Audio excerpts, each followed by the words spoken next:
While we all know that there's no replacement for gathering in person, we wanted to give you a chance to make a few personal connections before moving to our formal program. WalkBoston's annual meeting has been a networking event for many, and we're all looking forward to the time when it's safe for us to gather again. Thank you for joining us virtually tonight. My name is Stacey Beuttell, and I'm the Executive Director of WalkBoston. I'm coming to you from my home office in Lexington.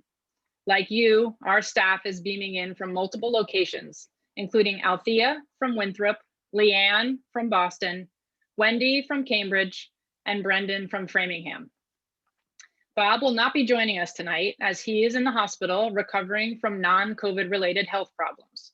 We've just heard great news that he will be moving to a rehab hospital soon.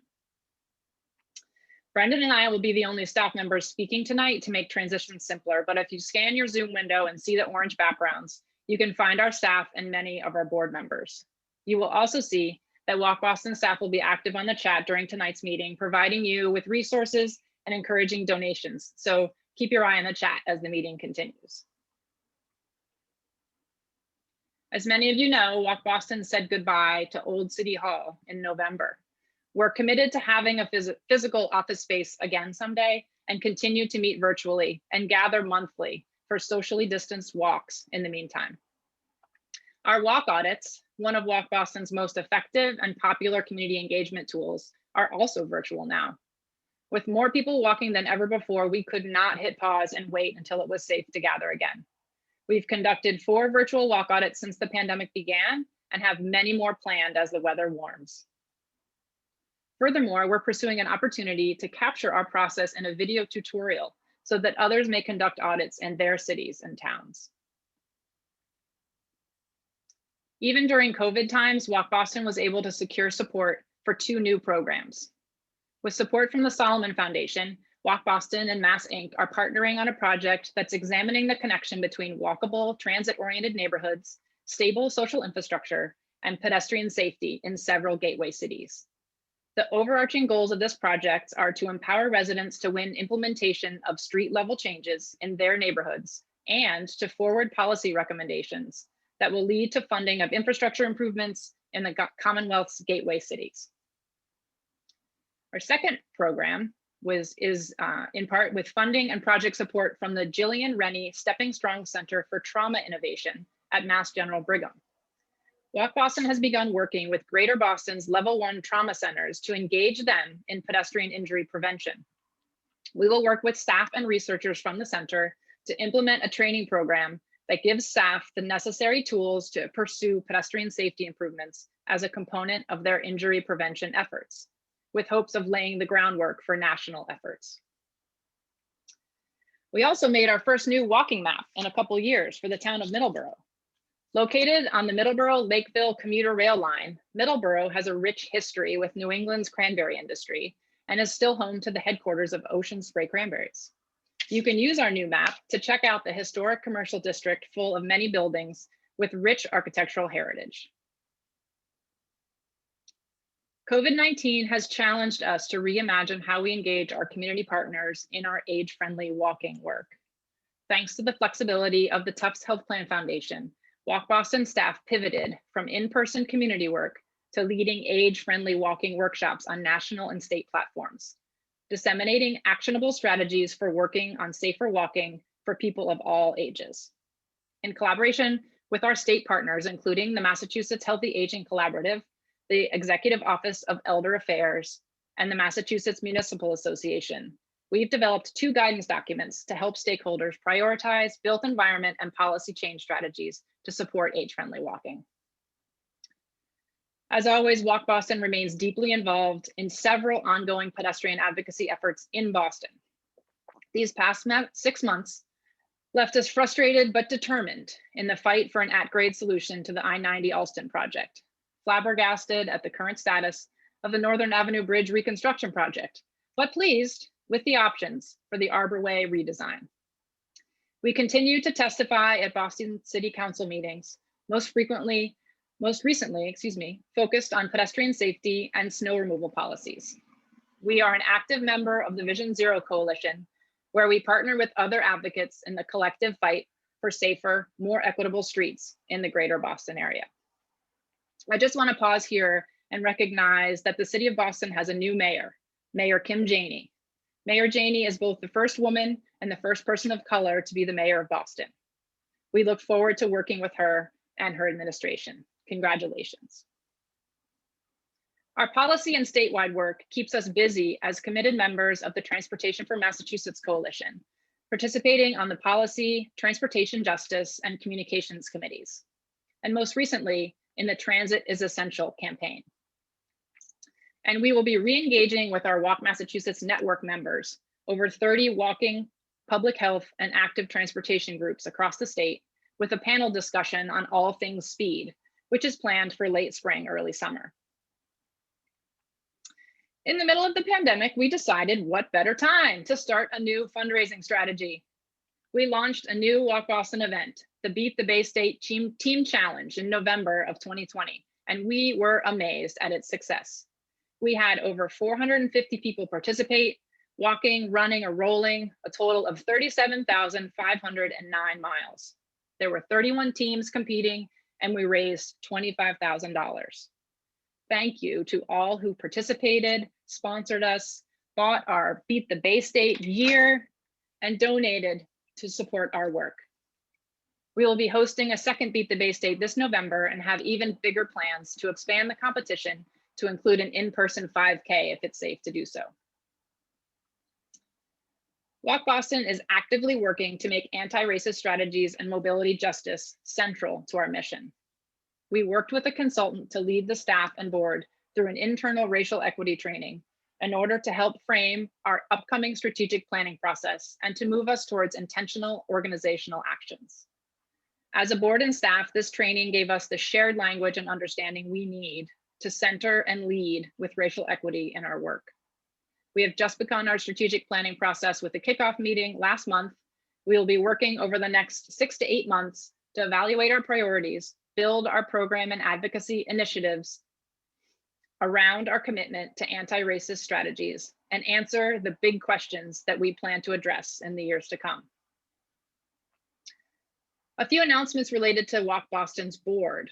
I want to thank 2 longtime board members that have stepped off the board in the last 6 months, Betsy Bovary and Karen Cord-Taylor. Betsy has been a tremendous member of our board and already honored with a Golden Shoe in 2003 for her dedication to fundraising efforts. You will hear more about Karen's dedication and service to WalkBoston when she accepts a Golden Shoe Award later in tonight's program. Finally, WalkBoston has a new board leadership team that has just taken over in the past 2 months. I will now pass it off to you, Emma and Betsy, for your comments and introduction to the new team. Thanks, Stacey. This is Emma Yashar. I am coming to you from my home office in Charlestown. I am delighted, as always, to be with all of you tonight, to be celebrating with you our recent successes. While it's undoubtedly been a challenging year, it's important to take the time to acknowledge the accomplishments that we've achieved. When Stacey took over WalkBoston at the end of 2019, we knew that 2020 would be a year of changes. We just didn't know there would be so many of them. And WalkBoston, like so many others, went virtual. I applaud the staff for their efforts to translate our work to Zoom and other virtual platforms to ensure that our work continued in a safe and socially distanced manner, because our work didn't stop when the pandemic began. Indeed, we found ourselves working perhaps harder than ever before. 2020 showed us the extreme importance of what we do. With gyms closed and many people working from home, people across Massachusetts, the country, and the world have found themselves walking more and more. They're walking around their neighborhoods to get exercise, to maintain mental sanity, to connect with friends and family. They're walking as a means to commute to essential jobs. Throughout this, WalkBoston has led virtual trainings of volunteers who conducted walk audits in gateway cities. We brought attention to the increased speeding and the danger it poses to pedestrians. We promoted MassDOT's Shared Streets program. Perhaps most importantly, we undertook expanded focus on incorporating racial equity into all of our work. This is all to say that WalkBoston has been very, very busy, and perhaps it's time for a new and fresh board leadership team. It's my pleasure to welcome and congratulate the incoming team, Betsy Johnson, a Springfield resident, co-founder of Walk Bike Springfield, and now our new board president. I don't see her. Bill Rael. If I unmute myself. There Thank you you, Emma, for the kind introduction. Wait, I'm not first I done would- introducing your colleagues on the leadership team. So Bill Rael, longtime Yep. board member, Brookline resident, and housing and community development expert, is our new vice president. And Puchi Wong, an East Boston resident, marketing strategy and business process development professional, is our new secretary. And of course, Greg Rogers, our continuing board treasurer, who we wouldn't let leave ever. Betsy, Bill, Puchi, Greg, thank you for stepping forward with so much work to be done. And without further ado, I will now pass the baton to our new board president, Betsy Johnson. Thank you, Emma, for that kind introduction. And first, I want everyone to join me in giving you an applause. Use the reaction button and give people an applause. You don't really show up very well on the orange screen, but other people can. And also I want to extend my sincere thanks to Linda Sharp, Matt Waller, and Greg Rogers for their leadership service. On behalf of the new board leadership team, we, which still does include Greg, as you said, we wouldn't let him leave as our indispensable board treasurer. We look forward to emulate your hard work and dedication. So thank you so much. As Emma spoke about this past year, I would like to focus on the year to come. And there are two 2021 Walk Boston initiatives that I want to highlight. First, which Stacey also mentioned, is our Beat the Bay State Challenge, which was which will be back this November. What was initially going to be a 5K fundraiser became a Walk Boston original. This virtual challenge had over 450 participants on 31 teams who covered a total of 37,509 miles. On a personal note, during Beat the Bay State, I started doing a daily walk, and I'm still doing it around downtown Springfield, leaving at 6:15 in the morning with my daughter, and sometimes we get the 6-year-old and 6 and 7 and 8-year-old grandchildren to come with us. So I can highly recommend it myself.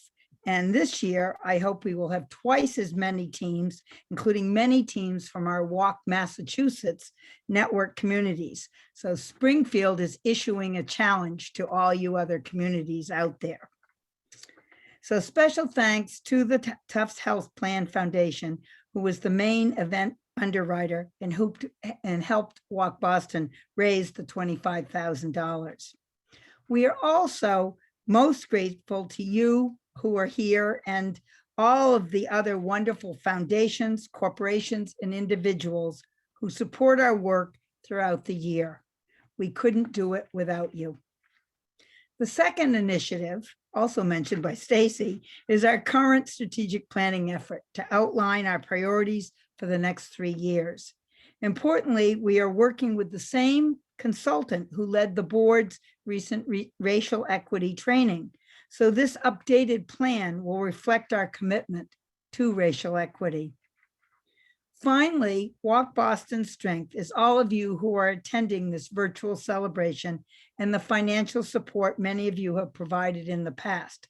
So continuing with tradition, I think we started this 2 years ago, right? We are asking those of you who can to contribute today. There is a link in the chat or above all of our names on the who have the orange backgrounds. And to sweeten the deal, as mentioned, the board has agreed to match today's gifts. So if you are looking to make the biggest impact with your donation, now is the time. Throughout the rest of the celebration, we will be providing contribution updates. So on behalf of the board, thank you all for what you have done to support improving walkability in Massachusetts. We couldn't do it without you. So at this point, I turn it now back to Stacey. Thanks so much, Betsy. And thanks so much to everyone who's donated tonight already and supported us in years past. It makes a tremendous impact on a normal day, but during these unpredictable times, your generosity matters all the more. Please feel free to continue to make donations throughout the evening. We're going to turn our attention now to one of the best parts of our annual celebration, where we celebrate and reward those who have bettered the walking environment and who exemplify the ideals that guide WalkBoston. Tonight, we'll be presenting 3 Golden Shoe Awards. It's my pleasure to introduce each of them. First, we will be honoring Karen Cord-Taylor for her longtime service as a committed board member and a fierce advocate for better walkability in her Beacon Hill neighborhood and the greater Boston community. Karen has devoted 13 years to WalkBoston and has been part of so many wins as a WalkBoston board member. Her dedication to clearing sidewalks and curb ramps of snow is particularly top of mind this winter. In addition to her advocacy work, Karen, a former newspaper owner and publisher, often used her editing skills to ensure our written communications were top-notch. Karen was also instrumental in attracting and nominating wonderful new board members, including our former board president, Yashar. Your impact continues far beyond your 13-year board tenure. With that introduction, I invite you, Karen, to say a few words. Thank you, Stacey. Actually, I've served on the board twice, a long time ago in the 1990s, and then I started the newspaper and I didn't have any time to do anything else. But I've joined the board because I like its mission, I like the organization's effectiveness, and I like the people who participate.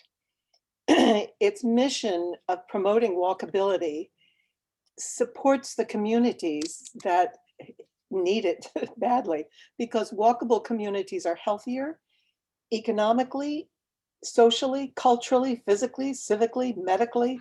They are safer because there's so many people on the streets, and they're simply more interesting. You've heard about some of the things that Boston, some of the effectiveness that WalkBoston has had all over the state. And that's particularly interesting to me because we've expanded way beyond Boston, and I think that's a very good thing to do. We still have a way to go in Boston itself. I was hoping that at some point we could get rid of the push buttons up intersections, but so far we've not managed that. But I think we will at some point. Its people are also wonderful. The board has been very much fun to be on. I mean, you have to have fun if you're on a board, and the people are great. The staff is wonderful. And I realized that there are a lot more members than I realized, because I've been getting congratulations from people near and far. I had no idea. But its people are, there's a story I want to tell about 2 of its people, Bob Sloan and Ann Hirschstang. I don't know when it was, but it was, I don't know, maybe 10 years ago. We 3 went over to Michael Capuano's office in Somerville, and we drove back across the Longfellow Bridge. And I guess they were taking me home because I live very close to the bridge in Charles Circle. And Bob and Ann started talking about the reconstruction of the Longfellow Bridge, because that was coming up. And they were wondering how big the granite, there were some granite pieces that were needed to be saved. And they were worried about the size of them. And then they were worried about how wide the sidewalk was going to be. And so somebody, maybe Bob, said, well, let's find out. So Bob stopped the car, drove up on the sidewalk. Ann and Bob hop out. Bob whips out his tape measure. I follow, and they proceed to measure the sidewalk. And I'm just, first of all, I'm just happy. And then I realize these are my people. And I've never looked back after that. I walked home just kind of in a daze. It was just so much fun. That's Bob and Ann. And I hope that everybody continues to be just as excited, energetic, and innovative as Bob and Ann. And I may be going off the board, but I'll remain interested in WalkBoston's work, and I wish you all great success and good walking. Thanks so much, Karen. We know that this is not goodbye and look forward to continuing our work together to make Boston more walkable. Thank you so much for all of your service. I'm going to turn to the next Golden Shoe winner tonight. The next Golden Shoe Award goes not to an individual or a built project, but a program. The MassDOT Shared Streets and Spaces program provided funds to municipalities that allowed them to quickly respond to the many mobility challenges highlighted during the COVID-19 pandemic, including the need for more sidewalk space to walk safely 6 feet apart, to dine outdoors in unused parking lanes, and to reimagine streets as low-speed, safe spaces for people walking and biking. The popularity of this program demonstrated the desire, need, and capabilities of municipalities to implement quick build projects to make streets safer and more enjoyable for all. WalkBoston is a huge fan of this program, and I had the opportunity to say that to Secretary Tessler today. And we would love to see the program continue beyond the pandemic. In fact, we have a call to action for all of you tonight to help make this happen later in our program. Kate Fichter, MassDOT's Assistant Secretary for Policy Coordination and the project lead for the Shared Streets and Spaces program, will be accepting the Golden Shoe Award. Kate? Thank you, Stacey. Can you hear me okay? Yes, okay. Thank you, and thank you to everybody. I really could not be more honored than to be accepting this on behalf of MassDOT and the huge team of my colleagues who have been part of this program, as well as all of the municipalities and foundations and other organizations like WalkBoston that have helped to make this happen. It has been, in my long career in transportation in Massachusetts, one of the most sort of unalloyed, joyous experiences in the midst of what has probably been one of the darkest years that I can remember.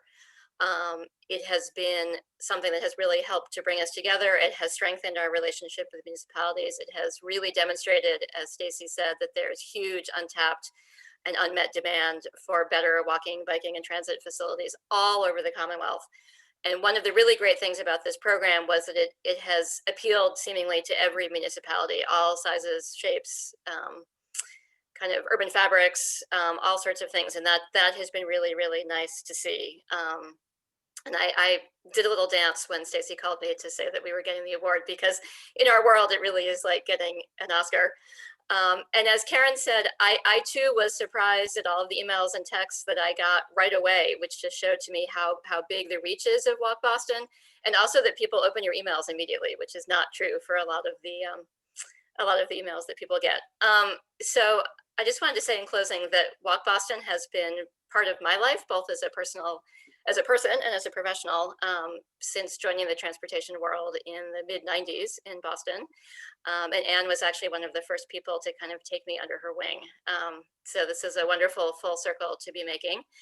And we too hope that the program can continue in some form. I think it's been really important to actually not only kind of improve civic spirit in Massachusetts when we have needed it, but actually to really make a difference on the ground for mobility.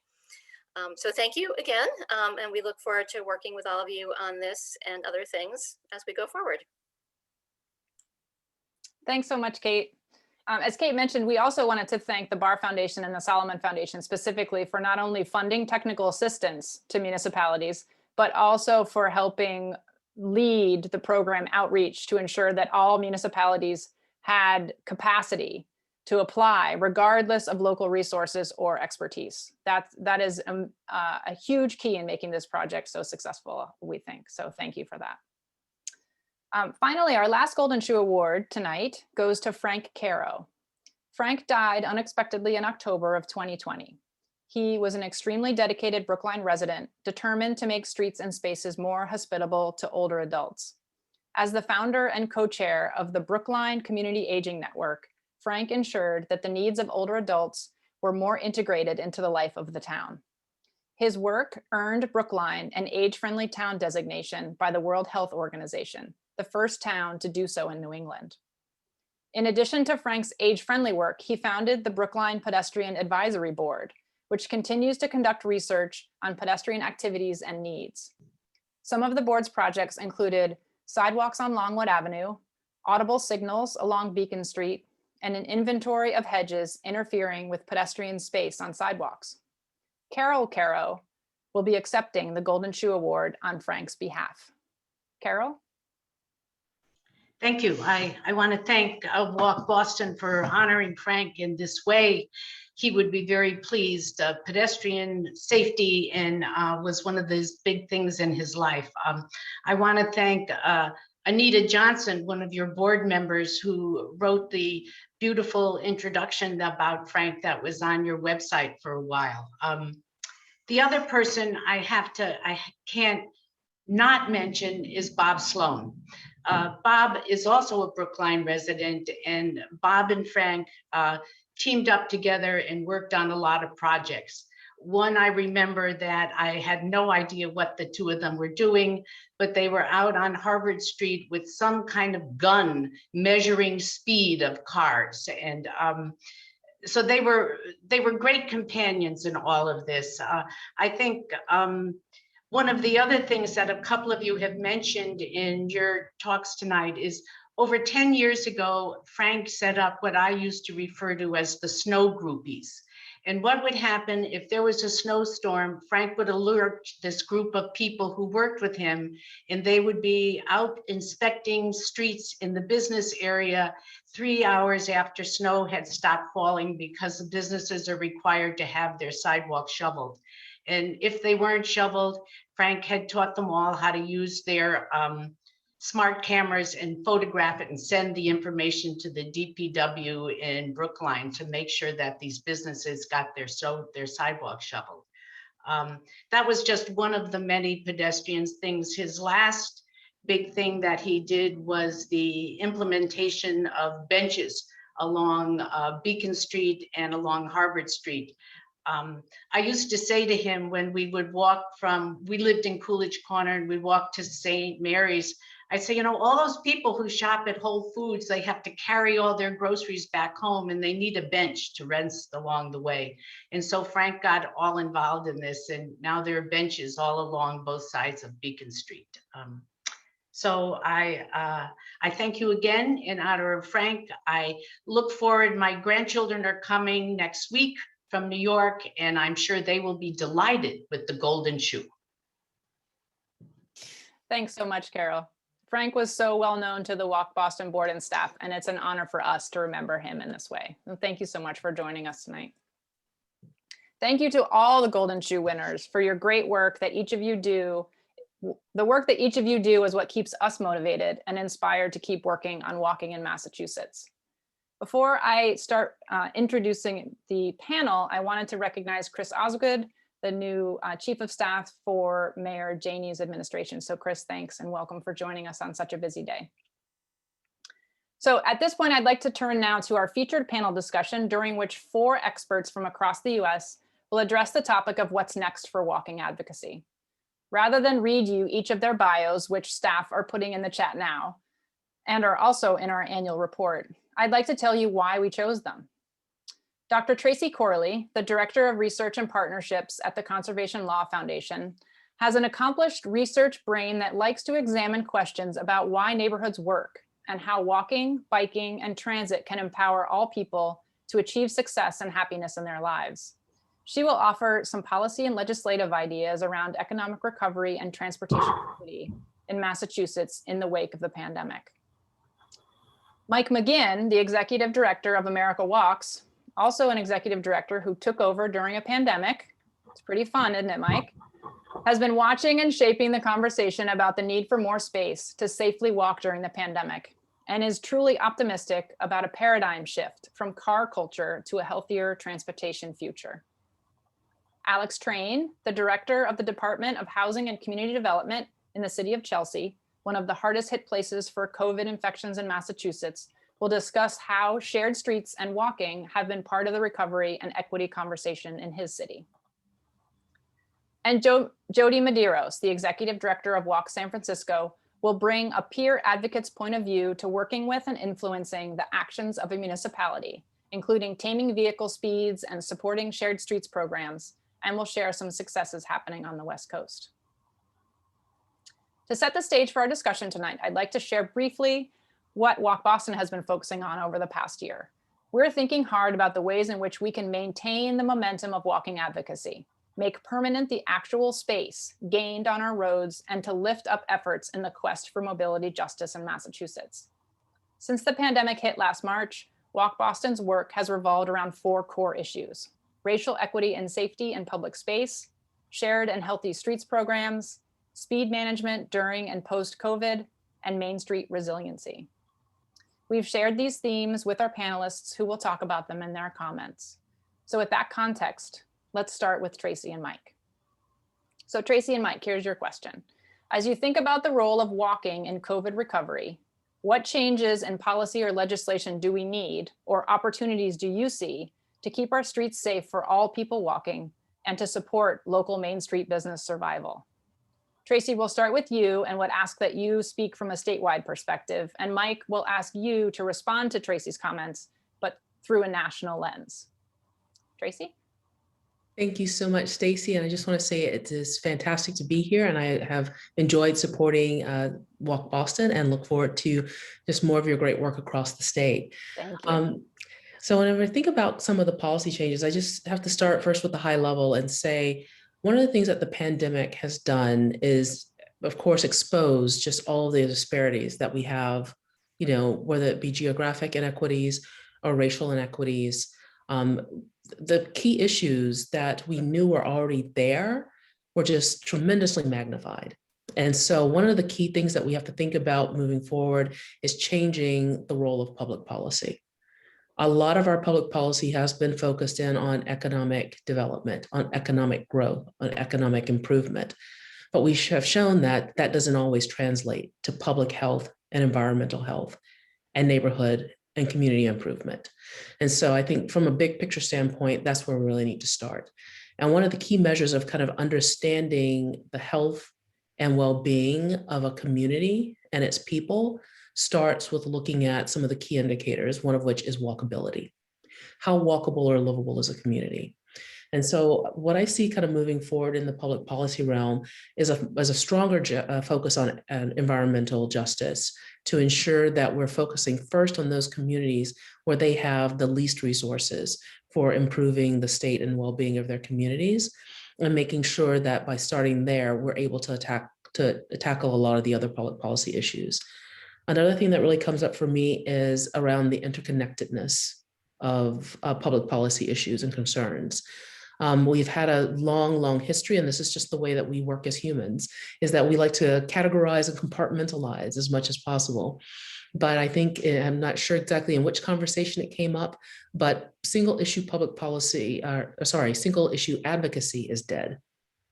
If we're not thinking about how to interconnect all of the different issues that make up the complex systems that are human settlements, starting with some of the most basic fundamental elements and starting with our most vulnerable residents, which tend to be pedestrians and also people who have been in marginalized groups, whether that be our aging population, people of color, children. We still don't have a lot of comprehensive policies that actually design spaces and places for children. You know, these are the things that we should be thinking about moving forward. And I want to, just before I turn it over to Mike, because I know that, you know, I'm talking very high level here and we can get into some brass tacks here, you know, a little further along in the conversation. But Carol mentioned, you know, in her comments about the person walking from the grocery store with their bags from Whole Foods. That was me on Sunday. And I happened to stop in front of the library to switch the bags from hand to hand. You know, I live here in Boston in JP. And I happened to stop and I actually put the bags down on the bench. And what did I see but WalkBoston on the plaque? And so I'm very excited to say that, you know, the work that WalkBoston is doing works, and it is making our communities more walkable and more livable in communities like Jamaica Plain, where we have a very diverse population. And it is also full of census tracts with environmental justice concerns. And I want to say thank you for that. And so I'll turn it over to Mike.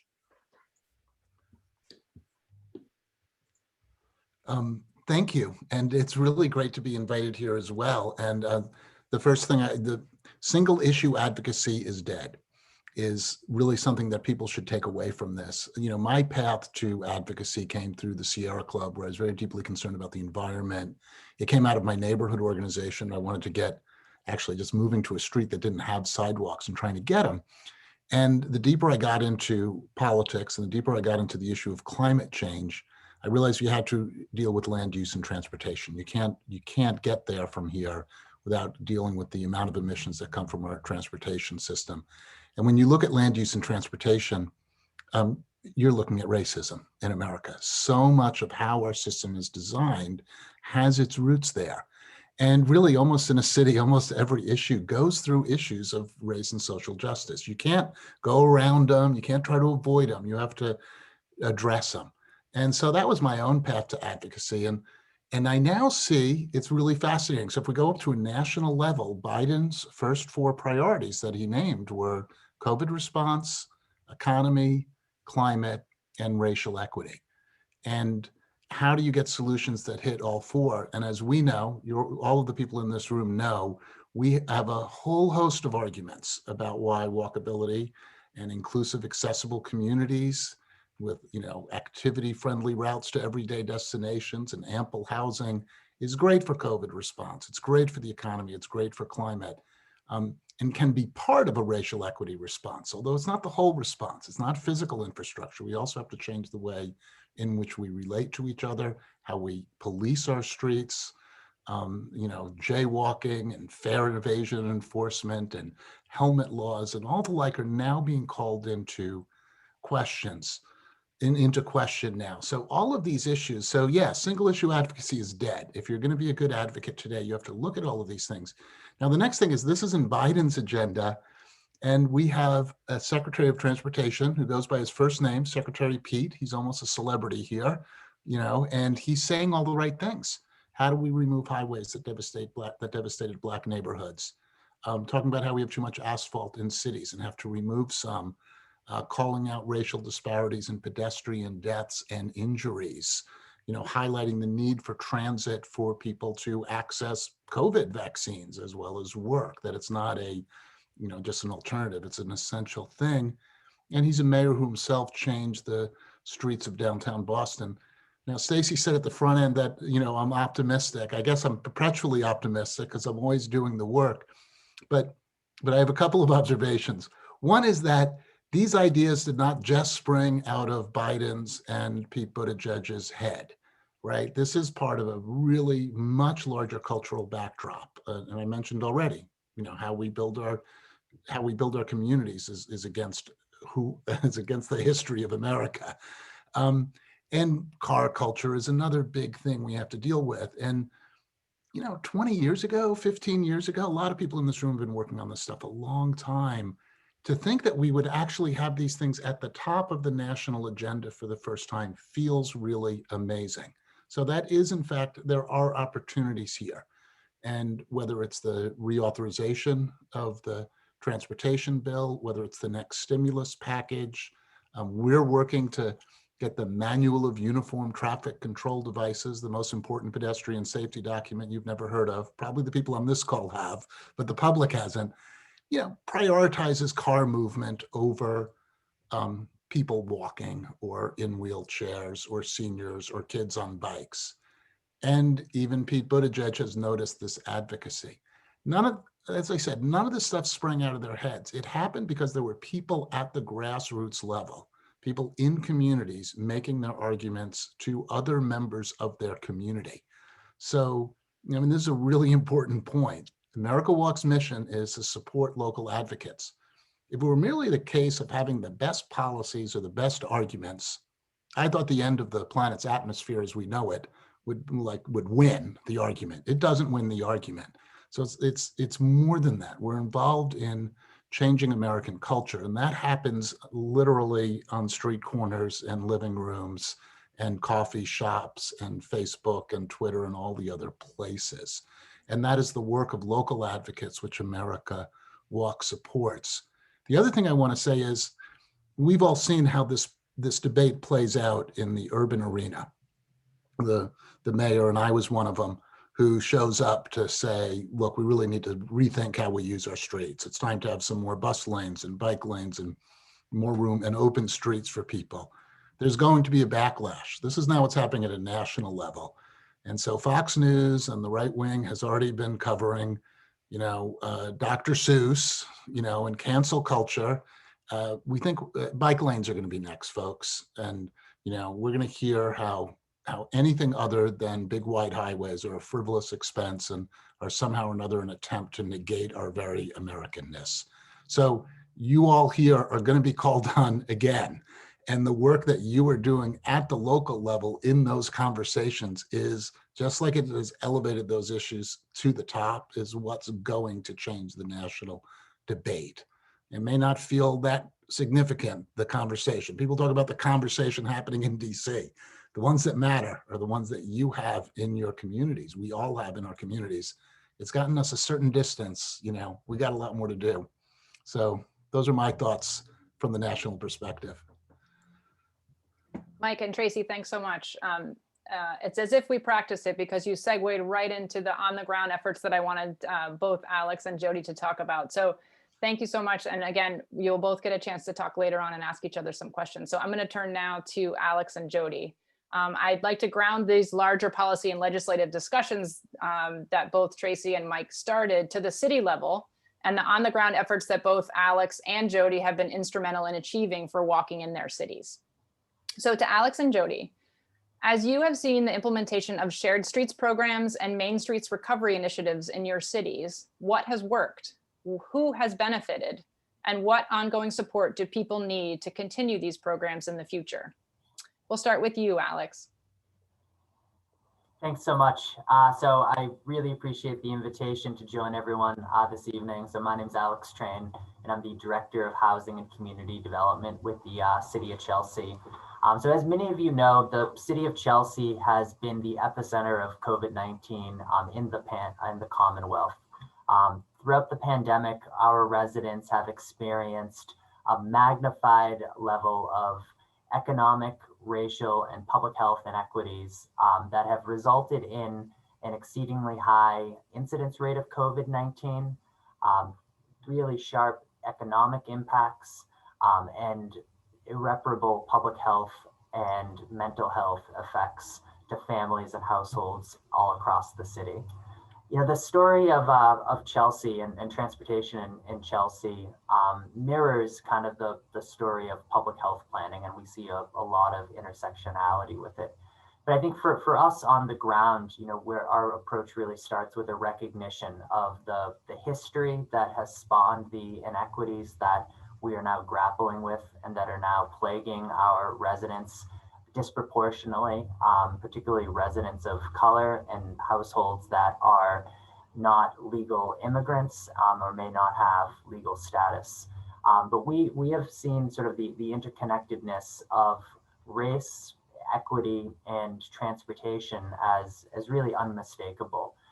Historically, as many of you are aware of, communities like Chelsea and residents in our communities haven't been included in transportation planning processes, nor have they really been empowered to be in decision-making roles in those planning processes.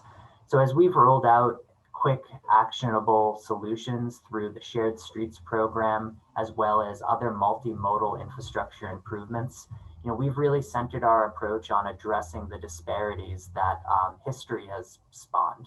So that has included, focusing on walking routes for school children and including students, teachers, and families in every step of the planning process. It includes acknowledging the transit dependency of areas such as Chelsea and choosing to prioritize pedestrian connectivity and public transit operations over vehicular traffic. And there's, modal equity that we are continuously advancing as we collaborate with residents and community-based organizations to focus on improving the streetscape and built environment across the city for residents with disabilities, seniors, and other vulnerable populations that are dependent on these modes to commute to work, access the grocery store, and visit healthcare. I think the other part of this that has really struck us in this experience over the last year is really the need to be adaptive and the need to be experimental as we are implementing these actionable interim sort of streetscape measures. as we've been building out a system in concert with community-based partners and residents, we've taken a very decentralized approach where we've delegated decision-making and we've opened ourselves up to experimenting with different approaches, such as widening bus stops, installing public art across streetscapes, and letting the voices of seniors and residents with disabilities, amongst others, shape and inform the design process.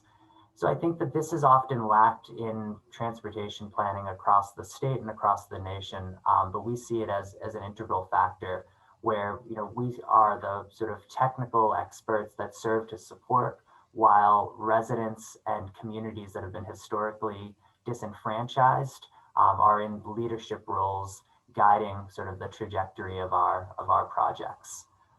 So I'll turn it over to my colleague now who can share a bit of her experience in her community. Thank you so much, Alex. And thank you, Stacey and WalkBoston, for inviting me to be here today. It's really an honor because my hometown where I grew up is also in Massachusetts. So I feel deeply connected to your community and to all of you, and grateful for the work that you do in the state of Massachusetts. My name is Jody Medeiros, and I am the Executive Director of Walk San Francisco. We are the second pedestrian advocacy group in the country. We follow WalkBoston. You are the first, and San Francisco is the second. We've been very fortunate during the pandemic, and I hate to use that word, but like your former board president, Emma, said, people have really rediscovered the love of walking, and that has been kind of the silver lining in so much of a very dark time and a very dark year. In San Francisco, we've been able to create about 40 miles of slow streets. These are our equivalent to your shared spaces. It's where cars are the guests and people are the primary users of these streets. And as we know, this has been a wealth of for health and well-being and wellness, for social distancing, but also Walk San Francisco sees this as a great extension of our transportation system, of our sustainable transportation, and the need for that in a dense city that where, like many cities, our transportation system has been totally decimated during the pandemic. And seeing sustainable transportation, people being able to walk and bike, that is what we really need in terms of what we walk away with after the pandemic. Walk San Francisco is definitely taken an approach to this as seeing as this is part of our Vision Zero goals, how car-free and car-light streets can be a part of what we're seeing as Vision Zero. Many of these places that we're turning into car-light spaces, they aren't our high injury networks, but they're definitely providing these car-free spaces or car-light spaces where people can walk freely, can have the space and the comfort and the confidence that allows us to go about our everyday lives. In San Francisco, we've taken a slightly different view. We went for the easier ones first. We took our Park Street, our JFK and Golden Gate Park, which was already car-free for 2 days a week on the weekends, and we made it 7 days a week. So right now we're looking at, once the COVID emergency is lifted, we only have 120 days in San Francisco to make it permanent. So currently the city has convened a stakeholder working group, which Walk San Francisco is part of, but we've included groups from across the city and for the institutions that are also in the parks. We have our children's museum, one of our iconic art museums in the park. And what we're bringing is different groups to the table to have the conversations about our short-term, medium-term, and long-term goals to make it not only accessible for people walking and biking, but making sure that our older adults and our seniors have access to get there, that neighborhoods from far away have the transportation to get there and are able to park easily so that they can take their children's bikes out of the car and still use the space as recreation. And we're also looking at it as a connective way for people to be able to use this 1.5 miles of Park Road to get from point A to point B, so that they have this safe space without fear and worry of being impacted by car and traffic violence. One of the other ones we also took is we took a highway, our beachfront, which we called the Great Highway, and we're turning it into the Great Walkway. And so we've created a brand new park out of what was street traffic. It held about 5,000 cars per day, and now it's 5,000 people that are walking and biking along this beautiful way in San Francisco. And as residents, we often forget that we have these beautiful spaces, but it's usually cars that are zooming by and not places for people. So we're doing that, and we're working with the city to make sure that they're being proactive about informing the drivers of where they can go and use those spaces in order to get to their destination. And so also doing a lot more traffic calming in the area to make sure that those are the ways that people aren't being impacted by traffic violence on the neighboring streets from this shared space. And then the third example I think is important to think about is in the neighborhood with the highest level and concentration of seniors. We know that there are 4 times the number of seniors in this neighborhood of the Tenderloin. We know that there are 3 times the number of children in this neighborhood. It's the 21% more diverse than any neighborhood in San Francisco, and also the largest homeless population. We looked at our shared spaces and our Slow Streets program that the city put together, and we realized it's not going to work for this neighborhood, and we needed a customized approach. The way that the city put together their Slow Streets program, it had to have been on streets that didn't have signalized intersections, and it couldn't have been on the high injury network, where we know that 75% of our crashes are happening on 13% of our streets. So what we did was we really asked the community what they needed and what they wanted, and they wanted more walking space, wider sidewalks, in order to get to public transit that could take them to their emergency resources and their doctors and all kinds of things, grocery stores. So what we did was we worked with the city to get an extended sidewalk for this neighborhood, and that is what their Slow Streets program looks like, which is very different from the other program, but we made sure that it was customizable and that it worked with the neighborhood in the way that they really need it, because Slow Streets can't be one size fits all. So like many of you, we're doing this in coalition, in partnerships.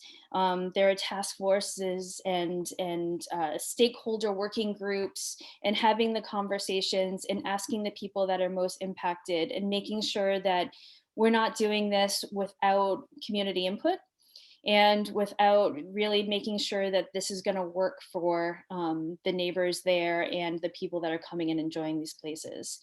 So I'll stop there and give it back to Stacey, and we'll have a more robust discussion.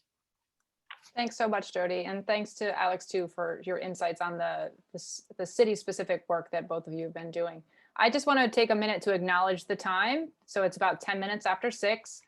We're hoping to keep the program until 6:15 longer, but what I want to do before we get to the panelist Q&A is just do one conversation to thank everybody who's been donating and supporting tonight.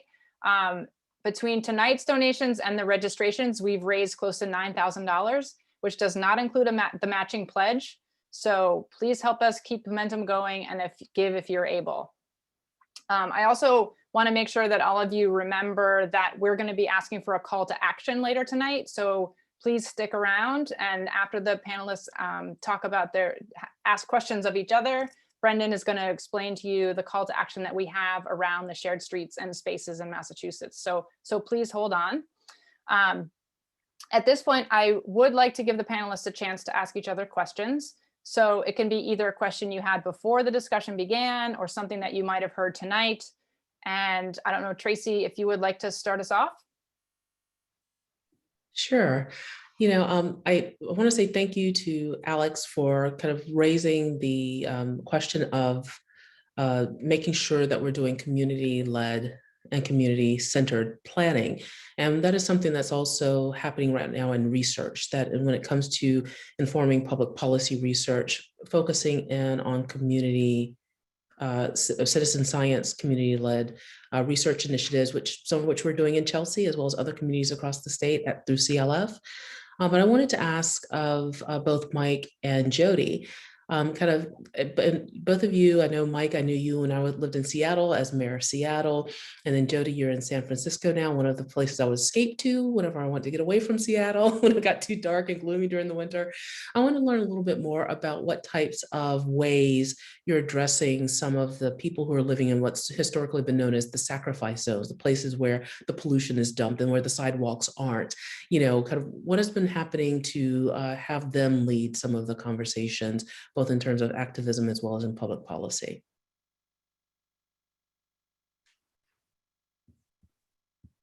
Mike, do you want me to go first? Excellent. Thank you, Tracy, for that question.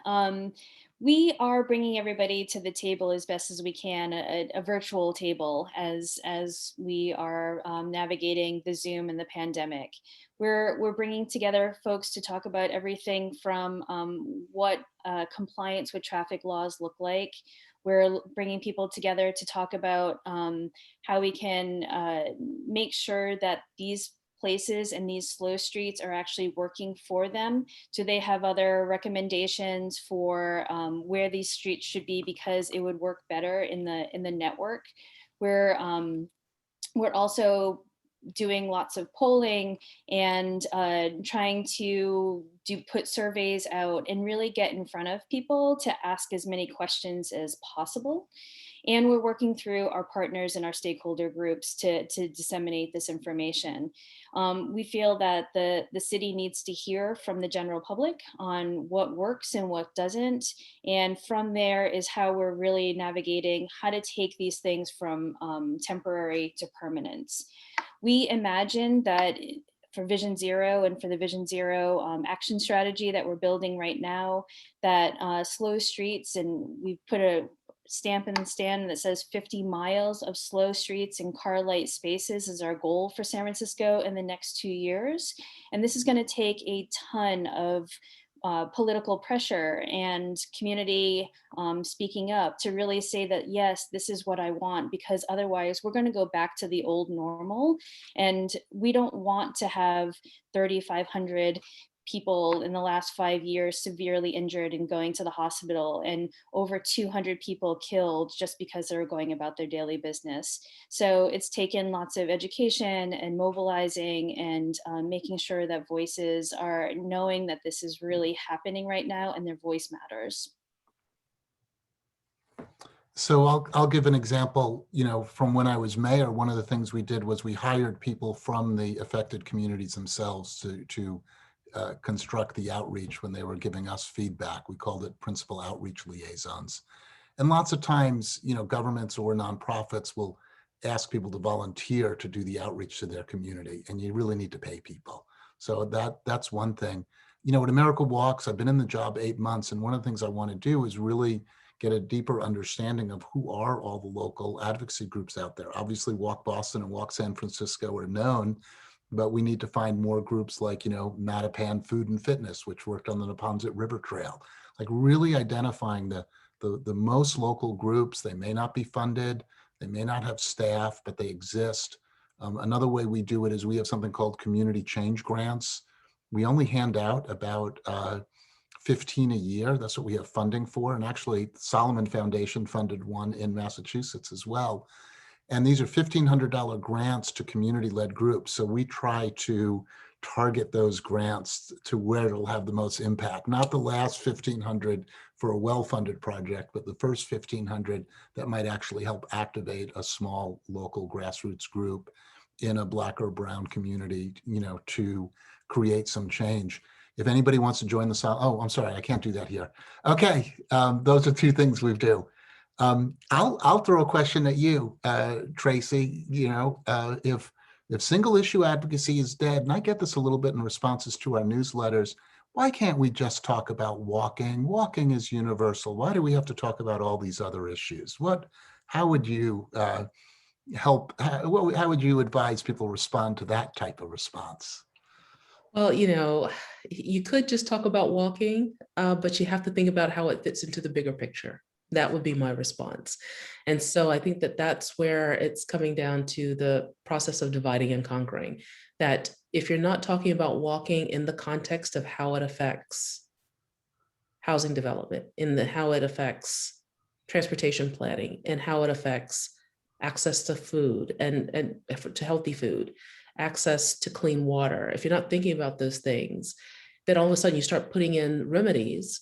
For example, I think about to share, we did a series called Todd Talks with GBH around various topics, actually a couple of which were about streets. And one of the biggest criticisms of a lot of these street interventions is that putting in streeteries and widening streets for outdoor dining doesn't take into account what some of the core needs are for people in those neighborhoods. And so you might think, yeah, let's just widen the sidewalks, when in reality, people really just want to slow down the traffic on the streets themselves. And also, if you're only focused in on economic remedies, such as street level dining or putting retail out on the streets, people who don't have financial means can't participate in now what has been a takeover of public space. And so you have to really think about all of these pieces, about walking improvements, about any of your interventions, and some of the negative effects that they might have on other aspects. And so you can talk only about walking, but make sure you're doing so in partnership with others who are talking about those other topics. So that's my thought. It's great. Because what I like about that answer is that if you don't think about the other things, you might make some mistakes. You might waste money. You might not be the common sense, reasonable person that you just presented yourself as when you said, why can't we just talk about one thing? Yeah. I mean, we're always going to make mistakes, but I think, whenever we start with justice first, the ultimate goal is to do the least amount of harm and do no harm, but also minimize past harms. And so if you start there, then that kind of reframes the way in which you think about any of your interventions. I mean, even if we think about, for example, some of the community-led research or community-led planning, and the reason why I say community-led, not community engagement, is because I did drop in the chat that at CLF, our Healthy Neighborhood Study, it not only pays its residents to actually serve as researchers, it's the researchers who design the surveys. They decide which topics they want to research. They're the ones who are actually leading the data collection, and they're the ones who are leading the analysis. All the researchers, the scientific, the PhDs, the technical experts are there as facilitators. And on the same thing on the planning side, if you have, your planners as the facilitators and not as the people saying, well, this is our vision. It starts with whose vision is it and whose decisions. So, you start with the community first and you have the city facilitate that. You have the researchers facilitate that. It completely flips it on its head. Thanks so much, Tracy. Alex, I wondered if you had a question for any of the three, or if you wanted to offer your thoughts on the conversation. Yeah, absolutely. Thanks, Stacey. So I have somewhat of a corollary, but and this has been a topic that we've been active in Chelsea, which has been really magnified because of the pandemic. But I guess this would be for Tracy or Dr. Corley and Jody. But I think from your vantage point, what role does walkability and public space planning play in addressing mental health and some of the healthcare disparities that we see prevalent in our environmental justice communities?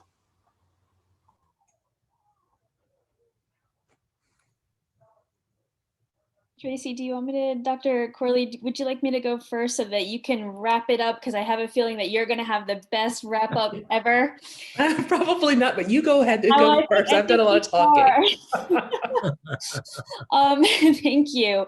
Thank you, Alex, for that question. In the neighborhood that I mentioned in the Tenderloin, where we have the highest homeless population and often homelessness and mental health go hand in hand. We've been trying to create spaces where not only are there extra walking spaces, but there's extra play and community space built on the street, on the sidewalk. And in those places, we're providing like the programming is not only for older adults to have exercise classes and school-age children in daycare centers to be able to have play space with simple things like chalk and exercise equipment, but we're also bringing out things like a coffee cart that has the ability for people to charge their cell phones. So this is helping the homeless to even have a place where they're getting something warm, they're getting something that is helpful, they're able to charge their phones. We're creating community. We're also able to build this way so that we're seeing them and making sure that they're okay and that their health and well-being is good. And we can also talk to them about connecting them to services in the community that might help them beyond their current state.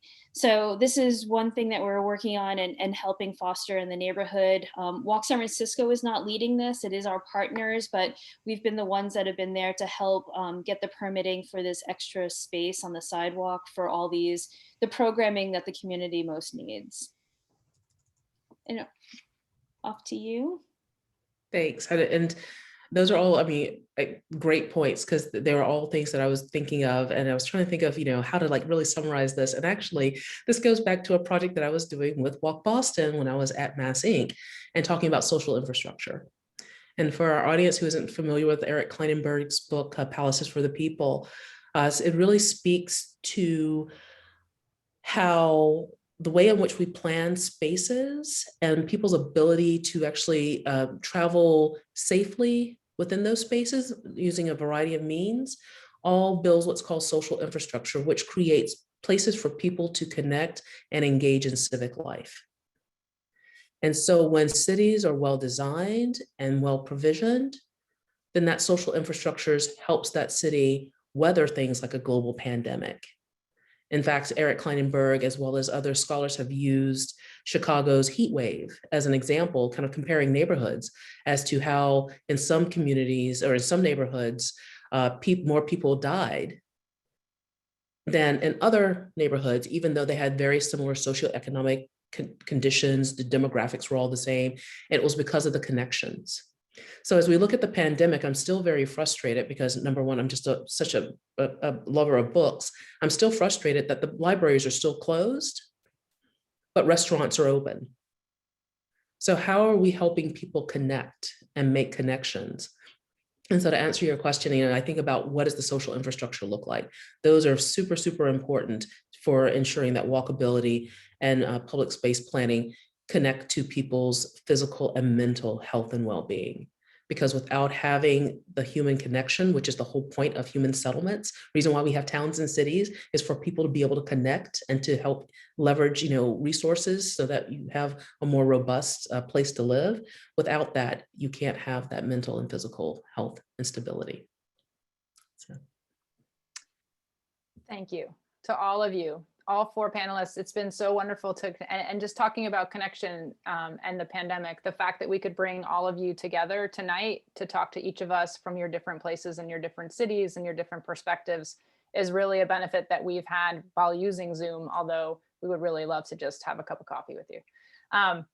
That said, I want to thank everybody for sticking around. We've still got a majority of people left talking and listening to us tonight. And I want to turn it over to Brendan, who's going to put a plug in for our call to action around how can we keep the momentum going around shared streets and spaces in Massachusetts.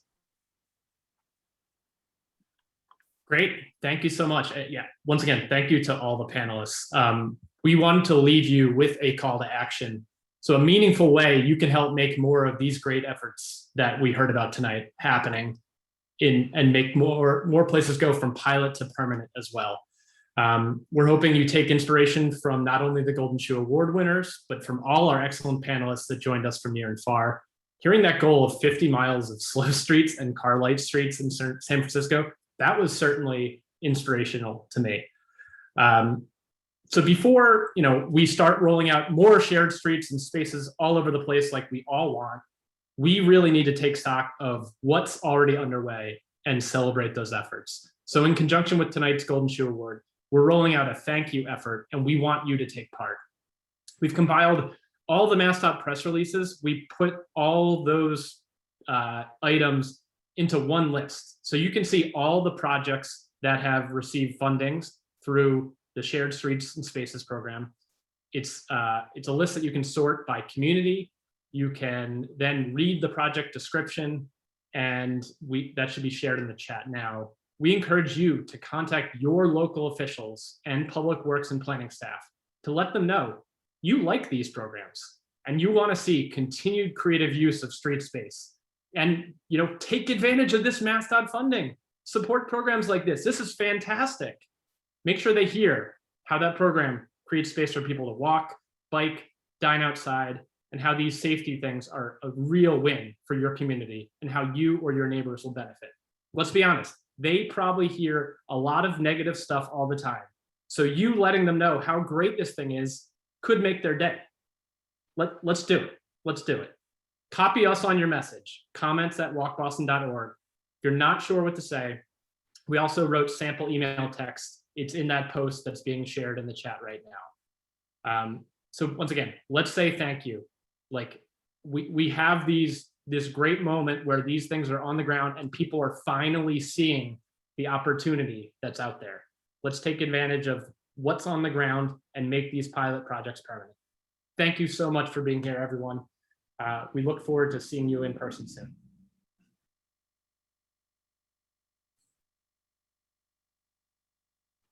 Have a great night.